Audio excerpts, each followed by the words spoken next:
जय हिंद साथियों, आज के इस क्लास में आप सभी का बहुत बहुत स्वागत है। तो साथियों, आज का ये वीडियो आप लोगों के लिए काफ़ी ज़्यादा इम्पॉर्टेंट होने वाला है, क्योंकि साथियों आज हम लोग रेलवे एनटीपीसी एग्ज़ाम के लिए जीके जीएस से मोस्ट इम्पॉर्टेंट प्रश्नों को कवर करेंगे। क्योंकि साथियों ये सभी क्वेश्चन कई बार एग्जाम में पूछा गया है और ये क्वेश्चन इसलिए भी इम्पोर्टेंट बन जाता है क्योंकि अदर एग्जाम में भी ये क्वेश्चन पूछा गया है। तो आप लोग पूरा वीडियो को ध्यान से देखिए।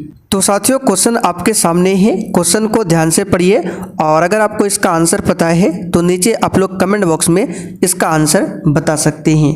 तो यहाँ पर देखिए पहला क्वेश्चन है, भारत के संविधान के किस भाग में नागरिकता का विवरण मिलता है? तो साथियों इस क्वेश्चन का जो आंसर होगा बी ऑप्शन होगा भाग 2 में। ठीक है, आपको ध्यान रखना है नागरिकता का प्रावधान भाग 2 में मिलता है। अच्छा, नागरिकता को किस देश के संविधान से लिया गया है? तो याद रखिएगा ब्रिटेन देश के संविधान से। अगला क्वेश्चन देखिए, भारतीय संसद के संयुक्त सत्र की अध्यक्षता कौन करता है? तो साथियों भारतीय संसद के जो संयुक्त सत्र होते हैं इसकी अध्यक्षता लोकसभा अध्यक्ष करते हैं। अच्छा, संयुक्त सत्र को बुलाता कौन है? तो याद रखिएगा भारत के राष्ट्रपति बुलाते हैं। संयुक्त सत्र के बारे में आर्टिकल 108 में बताया गया है। इनमें से किस अंतर्राष्ट्रीय संगठन का मुख्यालय वाशिंगटन डीसी में है? तो साथियों इस क्वेश्चन का आंसर हो जाएगा अंतर्राष्ट्रीय मुद्रा कोष का। देखिए अंतर्राष्ट्रीय मुद्रा कोष और विश्व बैंक दोनों का हेडक्वार्टर कहाँ पर है? तो वाशिंगटन डीसी में।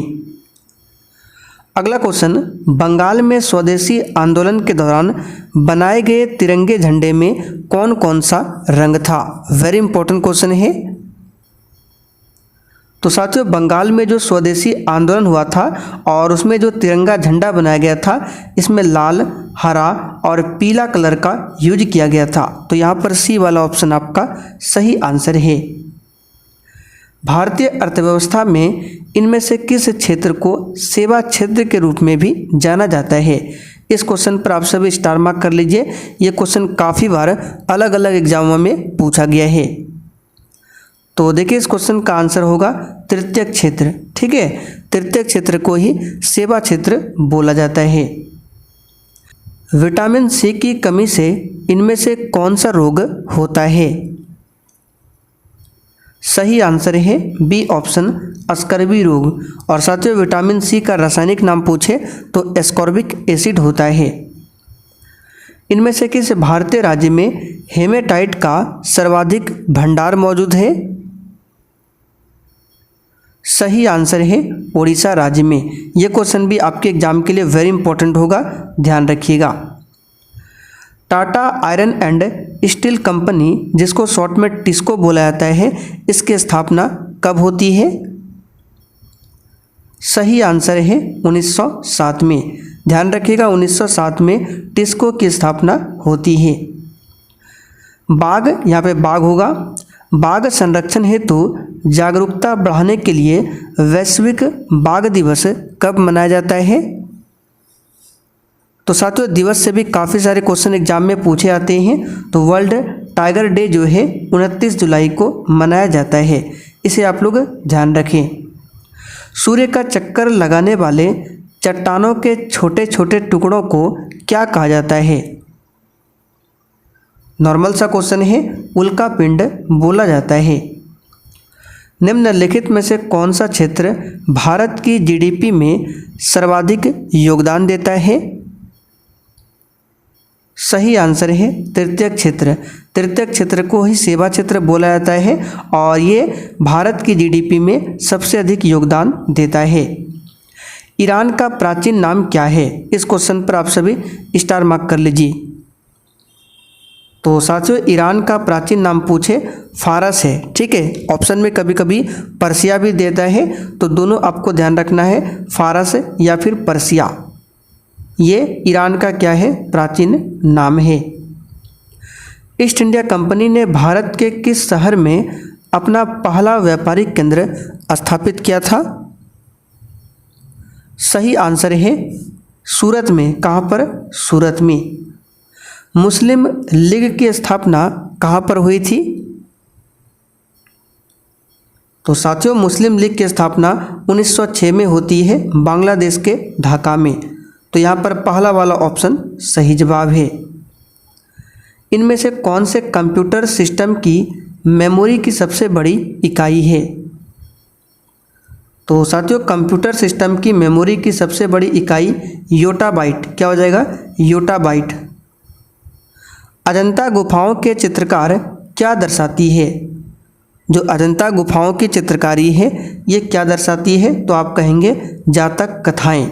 यहाँ पर बी वाला ऑप्शन सही आंसर है। भारतीय स्टेट बैंक की स्थापना किस वर्ष में हुई थी? अब देखिए आप लोग सोच रहे होंगे कि इसका आंसर 1955 होगा। तो देखिए 1955 में इंपीरियल बैंक ऑफ इंडिया पहले नाम था भारतीय स्टेट बैंक का। तो 1955 में इंपीरियल बैंक ऑफ इंडिया से भारतीय स्टेट बैंक किया गया था।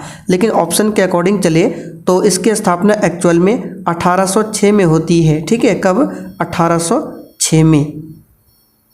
बुद्ध किस वंश से संबंधित थे? सही आंसर है शाक्य वंश से। पोंगल किस राज्य का चर्चित पर्व है? और साथियों अगर आप लोग रीजनिंग के लिए क्लास करना चाहते हैं तो मेरा एक और चैनल है, लिंक आपको डिस्क्रिप्शन बॉक्स में मिल जाएगा, आप लोग जाकर ज्वाइन कर सकते हैं उस चैनल पर। शाम 7:30 बजे आपको रीजनिंग क्लास मिल जाएगा। तो पोंगल जो है साथियों तमिलनाडु का क्या है? चर्चित पर्व है। बार बार ये क्वेश्चन पूछा जाता है। लोसांग उत्सव कहाँ पर मनाया जाता है? तो साथियों लोसांग उत्सव जो है ये सिक्किम में मनाया जाता है। बुलंद दरवाजा का निर्माण किसने करवाया था? सही आंसर है अकबर ने। शांति निकेतन की स्थापना किसने किया था? तो प्यारे साथियों शांति निकेतन की स्थापना जो है रविंद्रनाथ टैगोर ने किया था। ये क्वेश्चन भी काफ़ी ज़्यादा इम्पोर्टेंट है, ध्यान रखिएगा। जालियांवाला बाग कहाँ पर स्थित है? सही आंसर है पंजाब के अमृतसर में। साथियों जालियांवाला बाग हत्याकांड की घटना 13 अप्रैल 1919 को होती है। ठीक है, 13 अप्रैल 1919 को। अमृतसर स्थित जो स्वर्ण मंदिर है यानी गोल्डन टेम्पल है, इसको किसने बनवाया था? आंसर हो जाएगा गुरु अर्जुन देव ने। अजंता की गुफाएं कहाँ पर स्थित है? आंसर हो जाएगा महाराष्ट्र में। पहला वाला ऑप्शन यहाँ पर बिल्कुल सही जवाब है। तो साथियों आप लोग कमेंट करके बताइए अपने आज के इस 25 क्वेश्चन में कितने क्वेश्चन के सही सही आंसर कर पाए हैं।